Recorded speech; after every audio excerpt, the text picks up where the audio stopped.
Hey, this is Dennis with Second Chance Tackle. Today I'm actually going to give you an update on some projects that were previewed a while ago.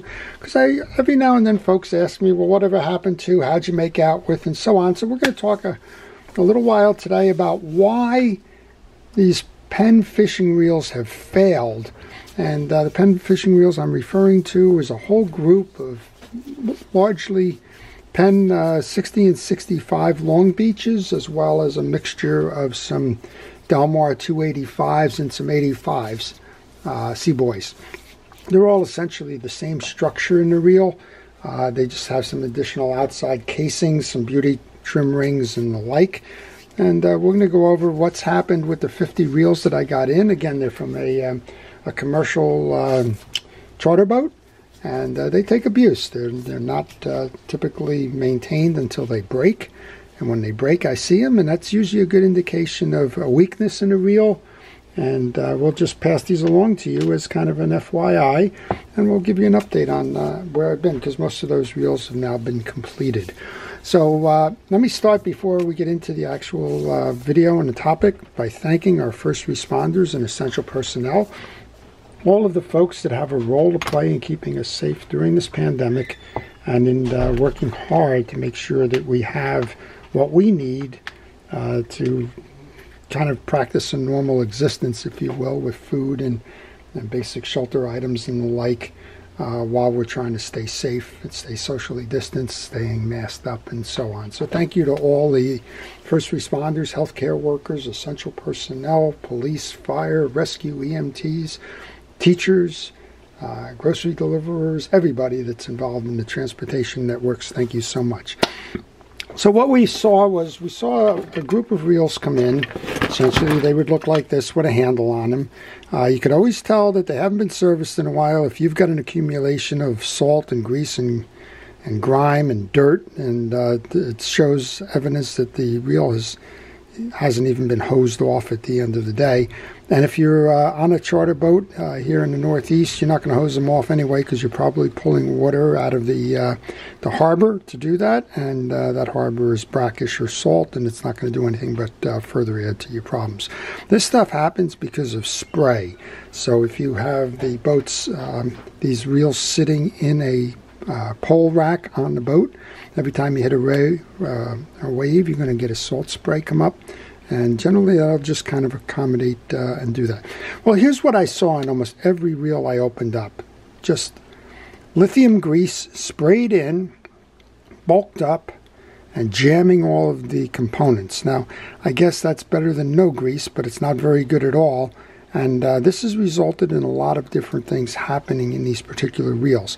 Now again, some of these are the weak points of the Penn series that I had just mentioned, but some of it is due to the lack of maintenance and the like. So I took those off. I even managed to spray in a place where you don't need any kind of lubrication, and we'll get to work on them. But this is basically how those reels have looked coming in.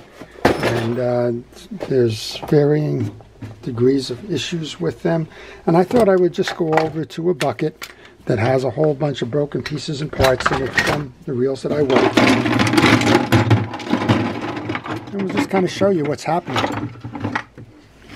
So one of the issues that I've had here is broken side plates. So that's a fairly common issue with the ones that don't have the chrome ring on them. So if you have a chrome ring, this one happens to be a Delmar, that's the 285. That does not have the chrome ring on the back like the one I just showed you that we had taken off. So on the Model 60 and the 65, they put a trim chrome ring on the inside of that, and that somewhat cushions when you hit a rail or a gun wall or something like that, that absorbs some stuff. Well, on the 285 and the 85, you don't have that as a cushion, and what typically can happen is the brunt has to be taken by this, and in this case, this one's split right at the reel seat. Much more common, this is a gear side one, much more common is the non-gear side, and that one happens because not only is it not protected, if you will, from a blow, but it's also thinner. So this is the one that generally you'll see shattered. These are no longer available for parts, and it's a shame because the rest of the reels usually work, but the cracked side plate does become a dominant issue and basically relegates that reel to scrap. I have seen some folks, not in a commercial environment, but I have seen some folks, recreational fishing folks, that have suffered the crack in the case. And here's a good example of that. It's happened more than once in these reels. Suffered the crack in that case there, and they were good enough to epoxy that. Now, other than cosmetically making it look less than new, it can generally be done. But you got to do a couple of things. One thing, you can see that chrome ring took the hit. That's all bent out of shape now. So you can't epoxy it in this position. It won't work, and you will get tension on the spool and a lot of grinding and chirping. So if you are going to do that, you need to remove the ring. Then you need to align the side plate properly. You need to make sure that you keep that bearing adjuster in there, and that as you go to set that epoxy, that this is squared up and true. If you try to put it back like that, it simply won't work, and will be problematic all around. So broken side plates is a key issue there. Here's another fun one. This one, we can tell why this side of the reel failed because we just had all kinds of trapped line in there. But those things are not mechanical to the reel. They just happen to be that there was not enough tension that in the reel itself. It allowed for a gap between the spool and the side plate, and when cracking under pressure, just kind of trapped the line in there.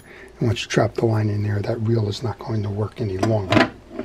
So this one, I believe, this one we have a broken out bearing.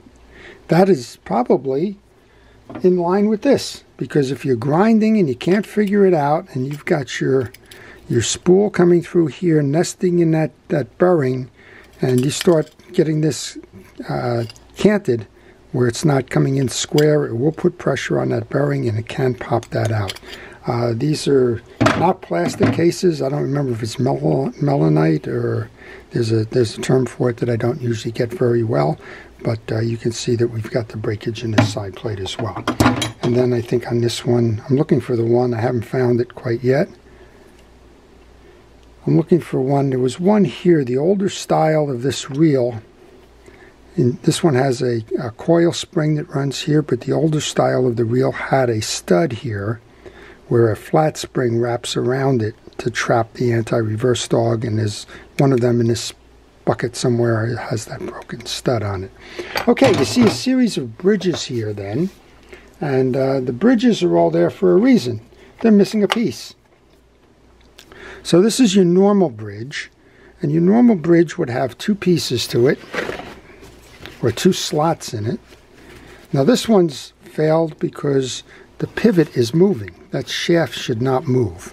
And you'll see here that it might be hard to see, but if you look at that center dial there, this is turning, and that shouldn't turn because you won't have a drag with this situation. You'll clamp down as much as you can clamp down, and the drag won't work because you don't have a solid post to connect in and hold down tight to. So the normal one has a deep ridge on the top. That's where the pin from the gear sleeve is going to set. And it has a little bit of an oil sleeve there. Now when you don't do a lot of maintenance on these reels, what happens is the dirt will get in there and it'll accumulate in those two slots. And eventually the reel is going to slow down because the gear sleeve, this being the gear sleeve here, can't turn because it's just got all kinds of dirt and grease and junk stuck in the middle of it. Well, on a lot of these, the bridge fails. In this case, it failed because this is pressed in, but the press isn't holding. But most of the time, in the four others, you can see that the top portion has actually broken off. So what happened there typically is that salt water gets into the sleeve, the reels sit, the gear sleeve, the bridge post and the gear sleeve rust or somehow otherwise corrode together up top. And when you go to spin this, that that top part is the weak point because it's got that ridge cut into it, and it pops it off. And that's not an uncommon one. Here's 4 examples of exactly that, right? Where those tops have popped off. And what's the preventative on this one? Well, the preventative on this one is doing as we do on the service. Remove that gear sleeve as part of your normal service. Do the normal service. The normal service should be on an annual basis. Remove that gear sleeve. Clean up the debris. You can see it here on this one. This is a good example of how it all just chokes off. But clean those gear sleeves off, and then re-lube them lightly, and then take care to go ahead and keep it well serviced and well oiled in between. Remove that oil nut that's on the handle, and that will help solve that issue for you. You're also seeing why I wear a protective glove on my hand, because that's one of the issues that we can struggle through. You'll see a variety of dogs here, and this is a weak point from overuse. This isn't necessarily a failure in maintenance, but these dogs just constantly wrap on the back of the gear sleeve. This is how the anti-reverse dog sets up. They're just constantly wrapping. Well, it's a soft metal, and eventually that tip is going to wear down. You can see it here. It's almost come to a point. And if you look at it this way, there's a narrow and a wide side to it, which means it wasn't tracking square, and eventually they just fail. They do not hold anymore. Sometimes it results in it being shortened. Sometimes it results in being pointed. You can see the wear here that was going up against the gear sleeve. And in all cases, if you have a anti-reverse that's failing in one of these reels, typically it's that dog from overuse that's caused that. And then this one was kind of an interesting one. You don't see this one as much, but this you can see how this hole is for the eccentric spring. Well, this is the eccentric spring, and this one fails a lot. This one I call the coat hanger syndrome. If you take a wire coat hanger and you bend it back and forth enough, eventually this spring is going to break. This one's probably just about at that point. You can see that we're out of round on the inner leg of this spring. Right there, that should be in the rounded motion, and eventually that will just snap and break, causing you not to have a free spool assembly. Well, the other thing that happened with this one, and I don't see it much, but it happened here. This has become elongated. As I said, it's not sitting square. You can see how that hole goes off to the side, and that was causing this not to trip. So as you went to you just had this thing kind of pointing up like this, coming right through, and that one had to be replaced. So the prescriptive for all of that, these 2 more dogs that have failed, but the prescriptive for all of this is not to let your reel get to this point, right? Keep them clean. Here's one. This is the one got a failed anti-reverse dog in it, and we know why that one's working that way.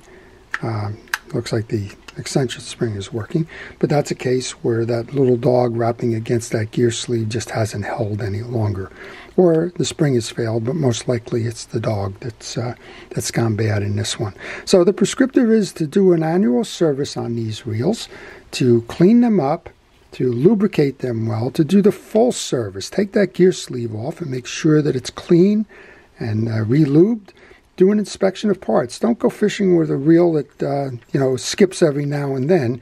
Replace the part, and that way you'll have success, and you won't have a failure like this where you may be fighting a big fish, and all of a sudden you don't have an anti-reverse. You get a bird's nest, and the next thing you know is you drop the fish. So hope you've enjoyed the update.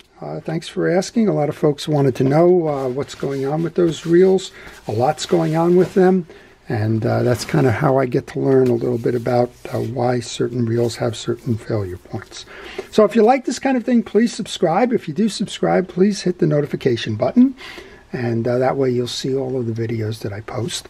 If you have questions on this reel or any reel in particular, or maybe one that I've previewed and you haven't seen the updates on, please leave them in the comment section. I do try to respond to all of those questions.